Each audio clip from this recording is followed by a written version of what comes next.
Una mujer embarazada alimentaba a cada huérfano, hasta que un ranchero rico la vio y la gente del pueblo decía que era una tonta, o peor, una pecadora pagando alguna penitencia silenciosa. Ahí estaba ella, todos los días, con la panza hinchada bajo el vestido raído, una curva de vida en un cuerpo que parecía apenas aferrarse a la suya. El sol de la tarde caía a plomo sobre la plaza polvorienta, y ella repartía una sopa aguada de un caldero abollado. Los huérfanos, unos niños flacos con ojos viejos y vacíos, se arremolinaban a su alrededor como moscas. No hacían ruido. El hambre les había robado hasta las ganas de jugar. Solo extendían sus cuencos de madera, las manos temblorosas, y esperaban. El olor de la sopa era casi nada, un vago recuerdo a verduras y a necesidad. Pero para ellos era todo. Ella nunca sonreía. Su cara era una máscara de agotamiento. El sudor le pegaba mechones de pelo oscuro a la frente, y el polvo del camino se le metía en cada grieta de la piel.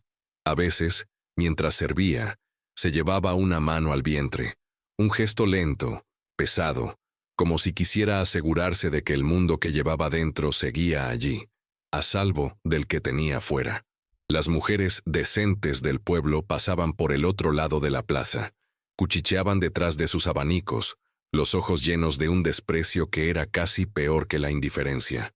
Decían que de dónde sacaba la comida, que seguro la robaba, que el niño que llevaba no tenía padre, o peor, que tenía demasiados. La veían como una mancha, una vergüenza que afeaba su pueblo limpio y temeroso de Dios. A ella no parecía importarle, o si le importaba, lo escondía muy bien, en el fondo de ese pozo de silencio que eran sus ojos. Su mundo se había reducido a ese ritual, el caldero, el cazo, los cuencos vacíos que se llenaban con casi nada, el sol, el polvo, el dolor sordo en su espalda. No había pasado, no había futuro, solo ese presente crudo, ese acto de dar lo que no tenía. A veces, cuando se acababa la sopa y el último niño se iba con el estómago un poco menos vacío, ella se sentaba en el suelo, apoyada en la pared de la iglesia, y se quedaba mirando la nada. No rezaba. Parecía que ya no le quedaban plegarias. Simplemente respiraba. Inhalar, exhalar, un aliento tras otro. Mantenerse viva. Mantener vivo al que venía en camino. El cura se le acercó. Un hombre gordo y con la cara colorada. No le ofreció ayuda. Le ofreció juicio. Le dijo que su caridad era un acto de orgullo, que estaba tentando a Dios, que debería estar en un convento o en una casa de arrepentidas, no ahí, a la vista de todos, un monumento a la vergüenza. Ella lo escuchó sin mover un músculo. Cuando él terminó su sermón, ella solo levantó la vista. No había rabia, ni decepción, solo un cansancio infinito. Y le dijo, con una voz que era apenas un susurro rasposo: «Dios está muy ocupado con los ricos, padre. Alguien tiene que encargarse de los gorriones». El cura se quedó sin palabras, farfulló algo sobre la blasfemia y se fue, más colorado que antes. Ella se quedó allí, sola de nuevo, mientras la sombra de la iglesia se alargaba y se tragaba la plaza. El frío empezaba a calar. Se abrazó la barriga, un gesto de protección instintivo. Era ella y su hijo contra el mundo entero. Un mundo que no les ofrecía nada más que desprecio y una sopa aguada que ella misma tenía que mendigar o rebuscar. Y aún así, cada mañana, volvía, con su caldero, con su cansancio, con su obstinación silenciosa, porque en ese infierno de polvo y hambre, ella era lo único que se interponía entre esos niños y la nada absoluta. Era un faro diminuto y parpadeante, a punto de extinguirse, pero que se negaba a apagarse. Oigan, antes de seguir con esta historia que, como ven, se está poniendo intensa, me gustaría saber desde dónde me están viendo. De verdad, me anima mucho leer sus comentarios y saber a qué partes del mundo llega este relato. Dejen un comentario abajo con su ciudad o su país. Y si les está gustando lo que escuchan, si esta mujer y su lucha les han tocado una fibra, no se olviden de suscribirse. Así no se pierden cómo termina esto, porque les aseguro que la cosa apenas empieza. Bueno, sigamos. Él la veía desde lejos. Silas, un hombre duro como la tierra de su rancho, no bajaba al pueblo a menudo, solo para lo necesario: comprar sal, cuerdas, alguna medicina para el ganado. Odiaba el olor a gente, el murmullo constante de las vidas ajenas. Su vida era el silencio de las llanuras, el mugido de una vaca pariendo, el viento silbando entre las rocas. Pero desde hacía unas semanas, algo lo hacía detener su carromato al borde de la plaza. Y miraba a esa mujer. Al principio, con fastidio. ¿Qué pretendía? ¿Llamar la atención? ¿Dar lástima? Era un espectáculo patético. Luego, el fastidio se convirtió en una especie de curiosidad irritante. La observaba. Su terquedad, la forma en que se movía, lenta y pesada, como si cada paso le costara un pedazo de vida. La forma en que ignoraba las miradas y los susurros. Era como ver a un animal herido que se niega a tumbarse a morir. Un día, la cosa cambió. Él estaba cargando unos sacos de grano en su carromato cuando los vio. Eran 3 hombres, braceros del pueblo, borrachos a media tarde. Se acercaron a ella. Empezaron a burlarse, a rodearla. Uno le dio un empujón al caldero, y la poca sopa que quedaba se derramó en el polvo. Los niños se encogieron, desaparecieron como por arte de magia. La dejaron sola con ellos. Silas sintió una punzada en el estómago, una vieja sensación que odiaba, la de tener que meterse. Llevaba años evitándola. Apretó la mandíbula, dejó el saco en el suelo y empezó a caminar hacia ellos, sin prisa. Sus botas levantaban pequeñas nubes de polvo a cada paso. No dijo nada. Los hombres ni lo vieron venir. Se estaban riendo. Uno de ellos había agarrado a la mujer por el brazo. «A ver qué más tienes para darnos, putita», le decía. Silas no se detuvo a parlamentar. No era su estilo. Llegó por detrás del que la sujetaba y le puso una mano en el hombro. Una mano como un trozo de roca. El hombre se giró, sorprendido. «¿Y tú quién eres?». Silas no respondió. Solo apretó. Apretó hasta que los nudillos se le pusieron blancos, y el hombre soltó un quejido de dolor, soltando el brazo de la mujer. Los otros 2 se encararon. Eran más jóvenes, pero la borrachera los hacía valientes. Silas los miró, uno a uno. Sus ojos eran fríos, vacíos de cualquier emoción, como los de un lobo. «Lárguense», dijo. Su voz era grave. Nada más. Los hombres dudaron un segundo.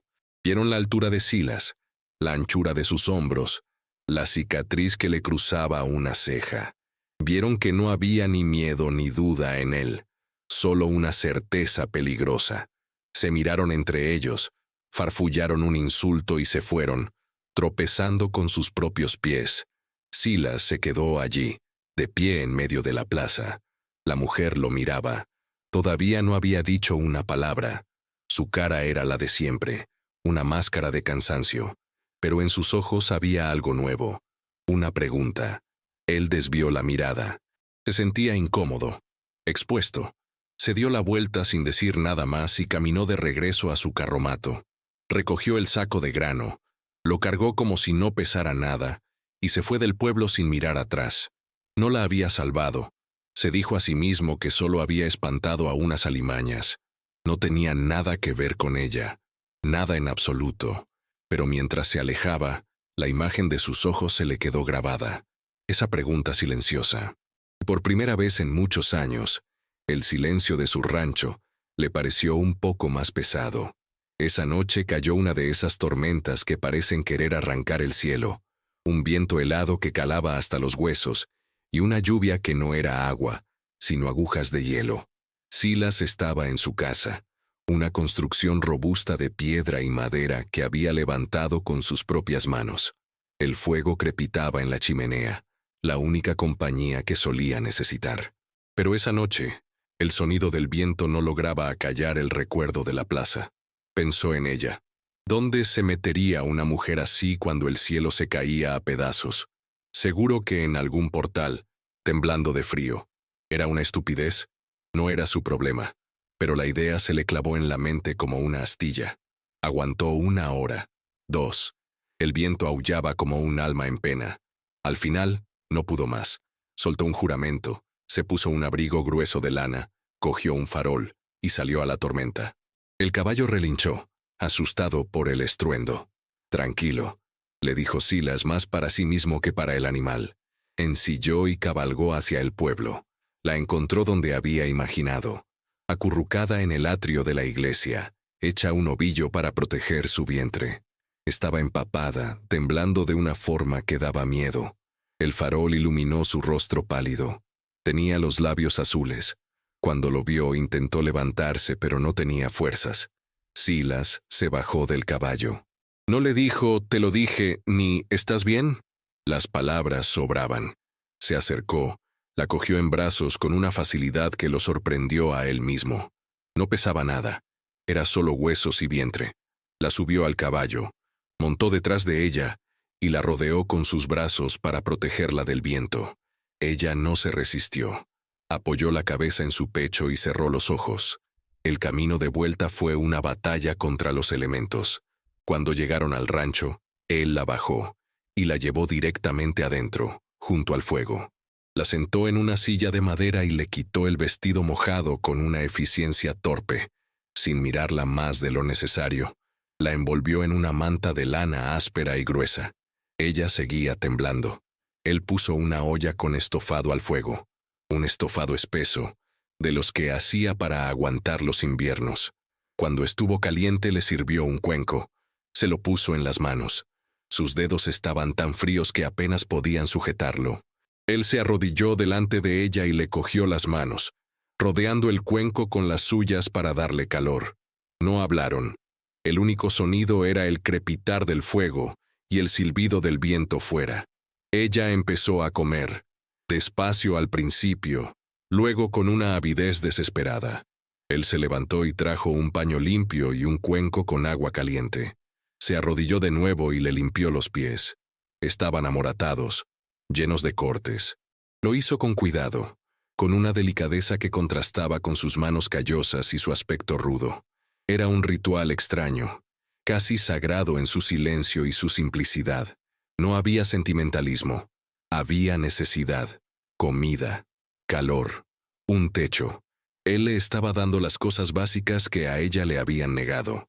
Y en ese acto, en ese cuidado práctico y sin adornos, se estaba construyendo un puente frágil sobre el abismo de desconfianza que los separaba.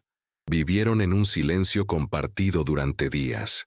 Ella se movía por la casa con la lentitud de una sombra, recuperando fuerzas.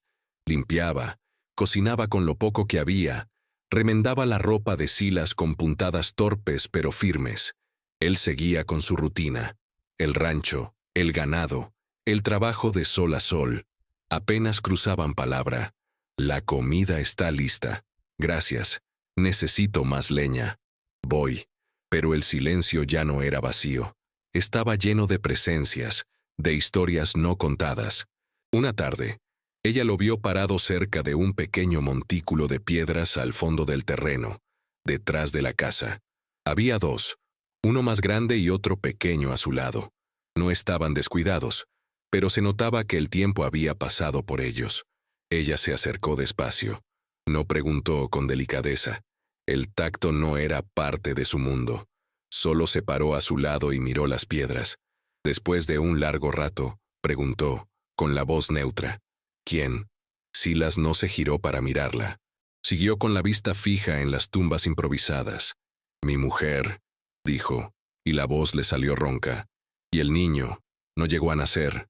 Se hizo otro silencio. El viento movía la hierba seca alrededor de las piedras. Fuego, continuó él, como si hablara para sí mismo. Una noche de invierno se cayó un candil en el establo. Fui a apagarlo. Cuando volví, la casa estaba en llamas. No pude entrar. Contaba la historia de forma plana, como si leyera un informe de hechos.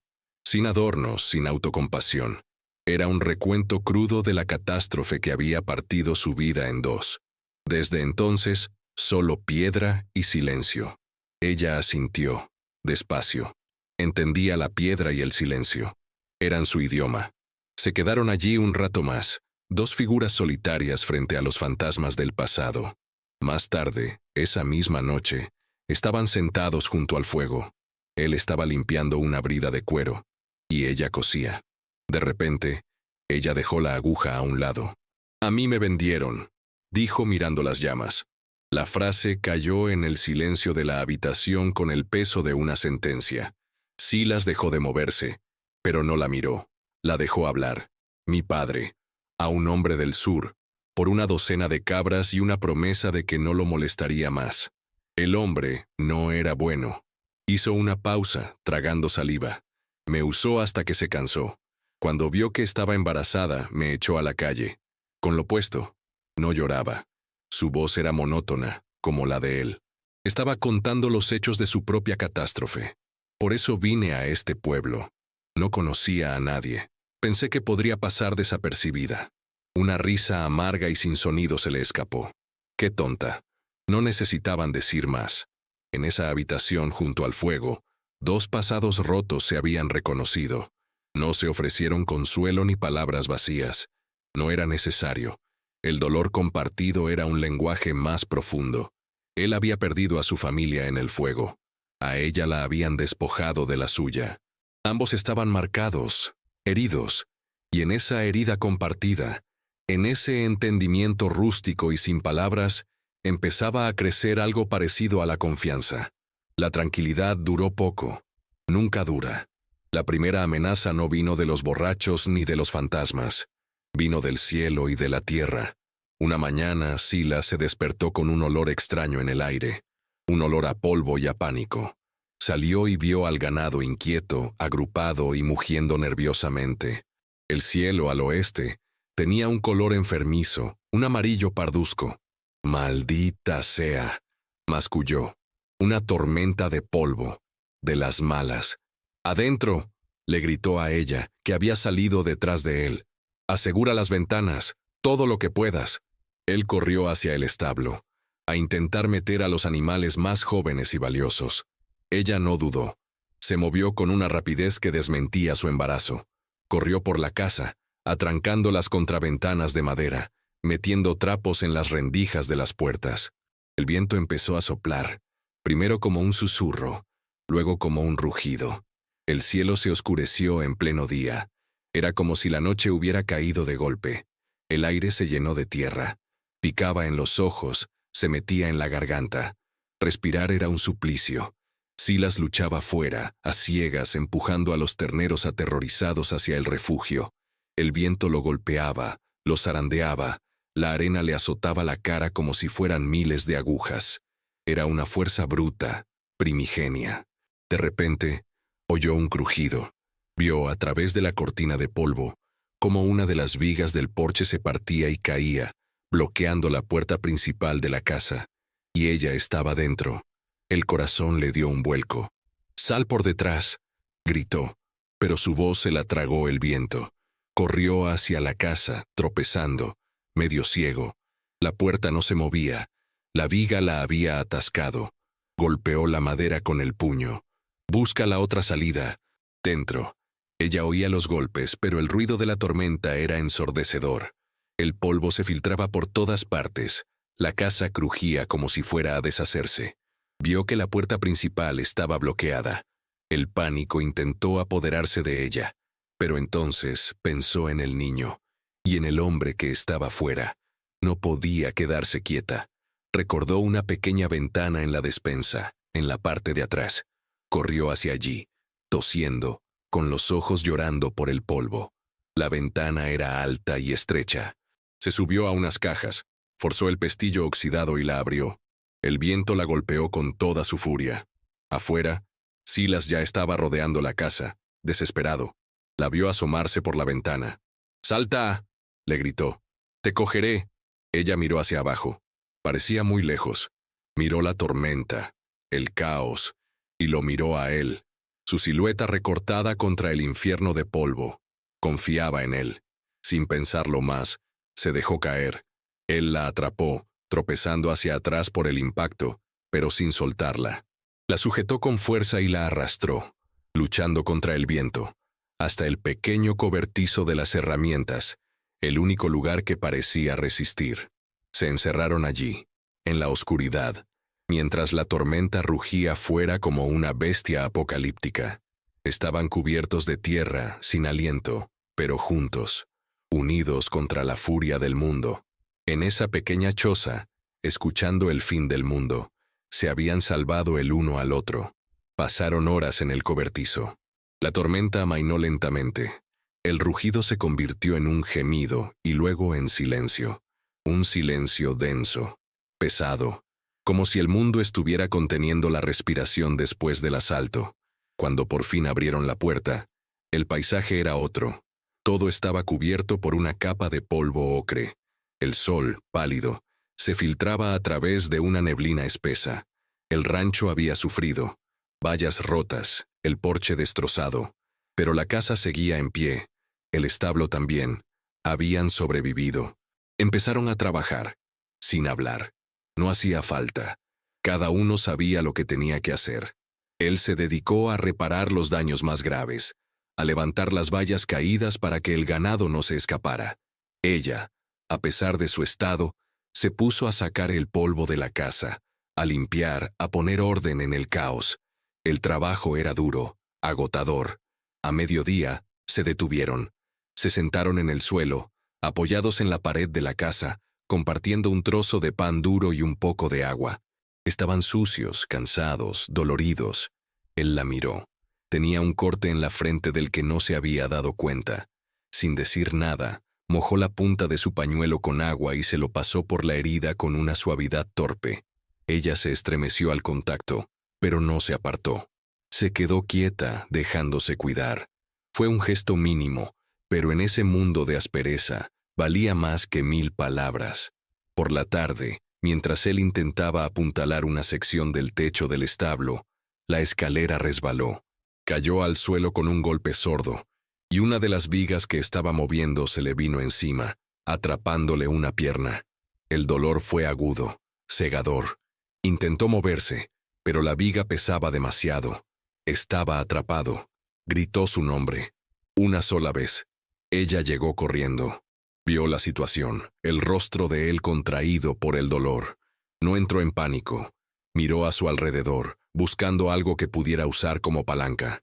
Encontró un poste de una valla, grueso y resistente.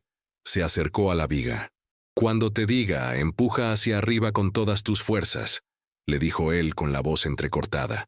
Ella metió el poste bajo la viga, apoyó un extremo en un bloque de madera y se colgó del otro con todo el peso de su cuerpo. Gruñó por el esfuerzo. Los músculos de su espalda se tensaron. La viga se movió. Apenas unos centímetros. «¡Ahora!», gritó ella. Silas empujó con las manos, con la pierna buena, con toda la fuerza que le quedaba, y consiguió sacar la pierna atrapada.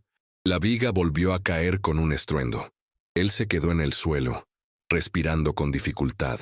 La pierna le latía con un dolor insoportable. Ella se arrodilló a su lado, con la cara perlada de sudor. Se miraron. En sus ojos ya no había solo gratitud o necesidad. Había algo más. Un respeto profundo. El respeto de dos supervivientes que se reconocen como iguales. Él era fuerte como la piedra, sí, pero ella tenía la tenacidad del agua que, gota a gota, es capaz de partirla. Esa noche, ella le entablilló la pierna con trozos de madera y tiras de tela. Lo hizo con una habilidad sorprendente, con manos firmes y seguras. Él la observaba en silencio, soportando el dolor. Cuando terminó, ella le trajo la cena a la silla donde él reposaba. Se sentó en el suelo, a sus pies, y comieron en silencio. Pero era un silencio nuevo, un silencio cómodo, el silencio de dos personas que han luchado juntas y han visto la fuerza del otro. Ya no eran solo un hombre y una mujer bajo el mismo techo.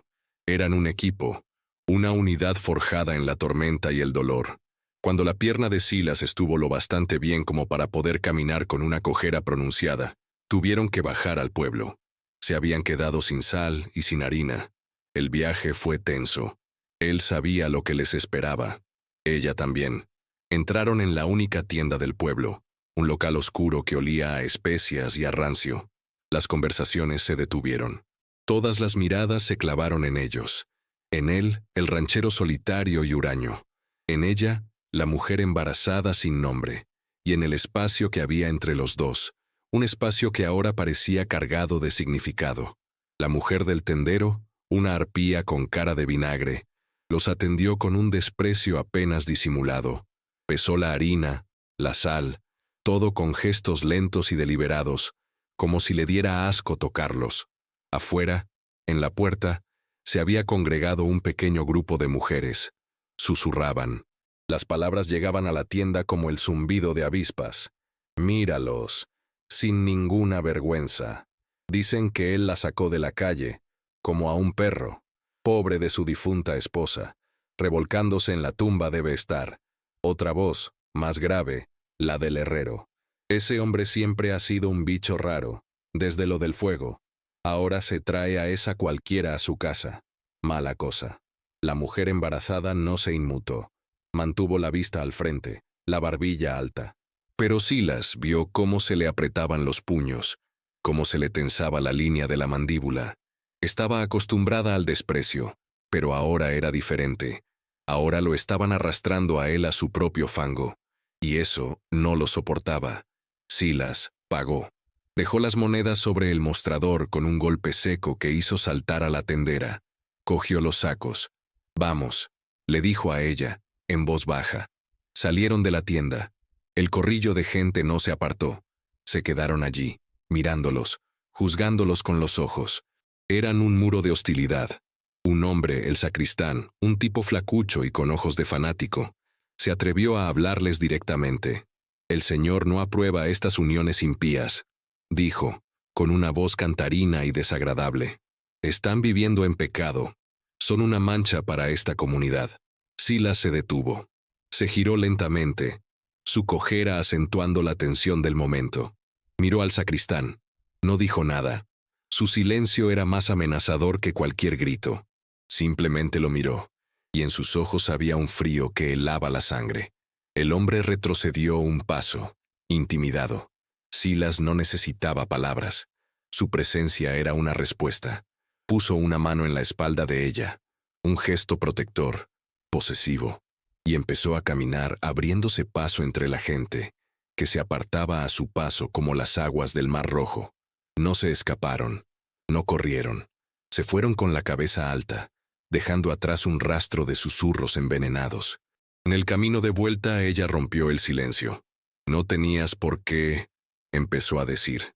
«Cállate», la interrumpió él, sin dureza, con cansancio.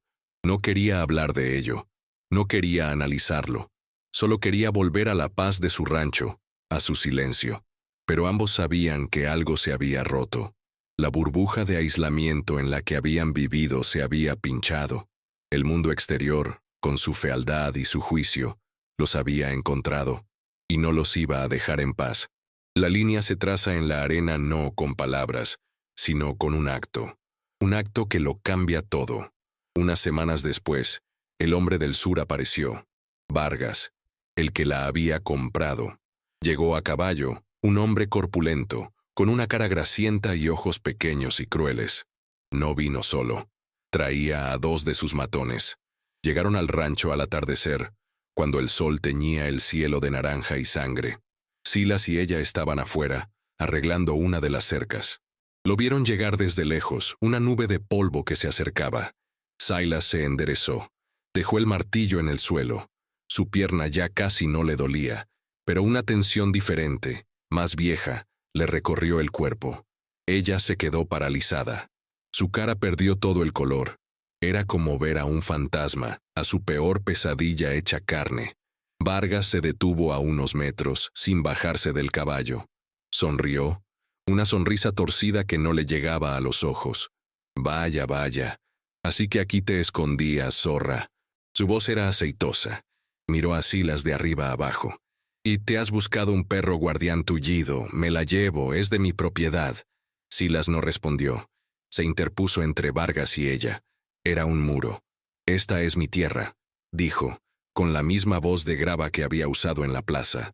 «Y ella está en mi tierra, lárgate». Vargas se rió, una risa desagradable. «Pagué por ella, tengo derecho». Hizo un gesto a uno de sus hombres, que desmontó y empezó a caminar hacia ella. «Tráela». El hombre se acercó. Ella retrocedió, tropezando. Su mano fue instintivamente a su vientre. En ese momento, algo se rompió dentro de Silas. El voto de no involucrarse. El código de mantenerse al margen. Toda la muralla que había construido alrededor de su corazón durante años se vino abajo. No pensó, actuó. Se movió con una velocidad que nadie esperaba. Se abalanzó sobre el hombre que se acercaba a ella y lo golpeó. Un puñetazo seco, brutal, en la mandíbula. El sonido del hueso contra el nudillo resonó en el aire quieto de la tarde. El hombre cayó al suelo como un saco, inconsciente. Vargas y el otro matón se quedaron atónitos por un segundo. La sorpresa dio paso a la furia. Desmontaron, sacando cuchillos. Silas no retrocedió. Se plantó frente a ellos, protegiéndola. Era 1 contra 2, y él estaba desarmado, pero en sus ojos había una furia fría que los hizo dudar. «La próxima vez que alguno de ustedes piense en tocarla», dijo Silas con una calma aterradora, «recuerden este momento, porque será lo último que hagan». Justo entonces, ella hizo algo inesperado. En lugar de esconderse detrás de él, se movió a su lado, y en su mano tenía una piedra grande y afilada que había cogido del suelo. No parecía asustada, parecía tan furiosa como él. Su rostro era una máscara de determinación. «Váyanse», dijo ella, y su voz ya no era un susurro.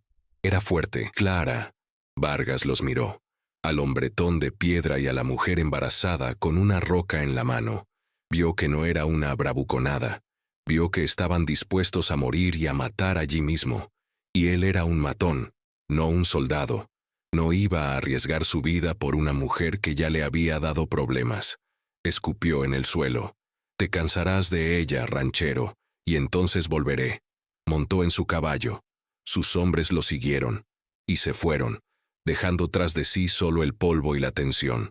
Silas y ella se quedaron allí, de pie, uno al lado del otro, mientras el sol se hundía en el horizonte. Él miraba sus nudillos, ensangrentados. Había cruzado una línea. Había defendido a alguien. Había reclamado a alguien como suyo delante del mundo. Y ya no había vuelta atrás. Esa noche, el silencio en la casa era diferente. No era un silencio de paz, sino de expectación. La violencia de la tarde había dejado un eco que vibraba en el aire. Estaban sentados a la mesa, pero nadie comía. El estofado se enfriaba en los platos. Silas miraba sus manos, como si no las reconociera. Ella lo miraba a él. Había una pregunta en sus ojos, la misma que había visto el primer día en la plaza, pero ahora era más profunda, más urgente. Finalmente, él levantó la vista. «Lo siento», dijo. La voz le salió extraña, desacostumbrada a esas palabras. Ella frunció el ceño. «¿Por qué?» «Por la violencia. Por todo esto. Me salvaste», dijo ella, con una simplicidad que lo desarmó. «No. Me defendí», corrigió él. «Él intentó quitarme algo mío». La palabra mío flotó entre ellos. No era una palabra de posesión, como la que usaba Vargas. Era una declaración de pertenencia, de responsabilidad, de vínculo. Ella se levantó y se acercó a la ventana. Miró la noche, la inmensidad oscura salpicada de estrellas. Durante mucho tiempo, no dijo nada. Él esperó. Sabía que este era el momento en que la verdad, toda la verdad, saldría a la luz o se escondería para siempre. «Él no me compró», dijo ella finalmente sin volverse. «Mi padre no me vendió». Hizo una pausa, y Silas pudo ver el temblor de sus hombros. «Vargas amenazó a mi familia, a mis hermanos pequeños. Mi padre me entregó, para salvarlos. Me regaló como a un cordero para apaciguar al lobo». La confesión salió en un torrente, palabras que habían estado envenenándola por dentro durante meses. Y me dijo que nunca volviera, que para ellos estaba muerta. Se giró para mirarlo. Sus ojos estaban llenos de lágrimas, pero no lloraba. Era un dolor demasiado profundo para las lágrimas. He estado viviendo como una muerta, sin nombre, porque el que él me dio, el que mi padre me dio, estaba manchado de esa traición. La gente me llamaba la chica, la mujer, la cualquiera, y yo dejaba que lo hicieran. Caminó hasta él. Se arrodilló a los pies de su silla, como había hecho él la noche de la tormenta. Lo miró directamente a los ojos. Había una vulnerabilidad total en su mirada, una confianza absoluta que le entregaba como un regalo precioso y frágil.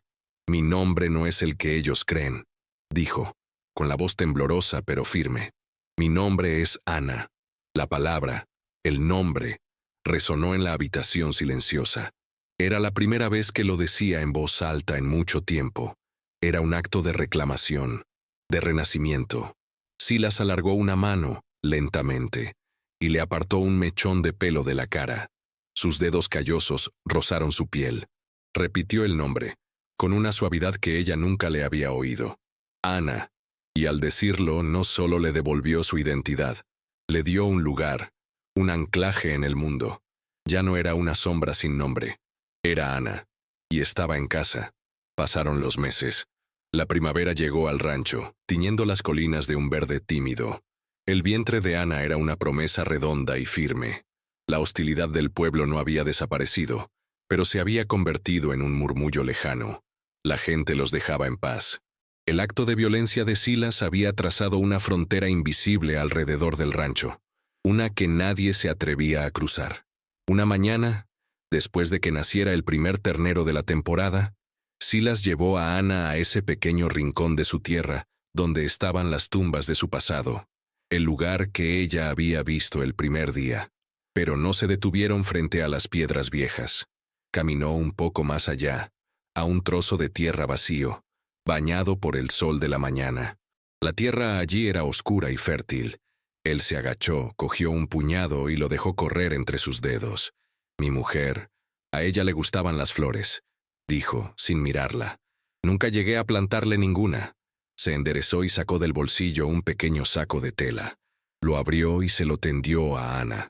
Dentro había semillas diminutas, oscuras. «No son para los muertos», dijo él, con la voz áspera de siempre, pero con un matiz nuevo. «Son para lo que viene, para lo nuevo». Ana cogió el saquito. Miró las semillas, luego la tierra, y después a él. No necesitaba preguntar qué significaba. Lo entendía perfectamente. Con la lentitud y la gracia de una reina, se arrodilló en el suelo.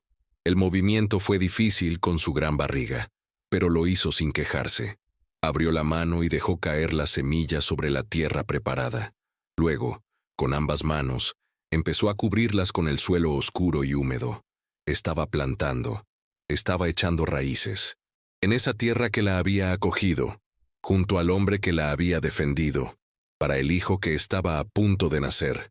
No era una boda, no había promesas susurradas al viento. Era algo más real, más profundo. Era una metáfora hecha acción. Era la semilla de la pertenencia, plantada en el suelo de la supervivencia. Silas se quedó de pie, mirándola, mirando a Ana, y por primera vez en años, una leve sonrisa tiró de la comisura de sus labios. Había encontrado vida en medio de la muerte, y estaba a punto de empezar a florecer. Si esta historia te ha llegado, dale a me gusta, y suscríbete al canal para no perderte ninguna más. Gracias por escuchar.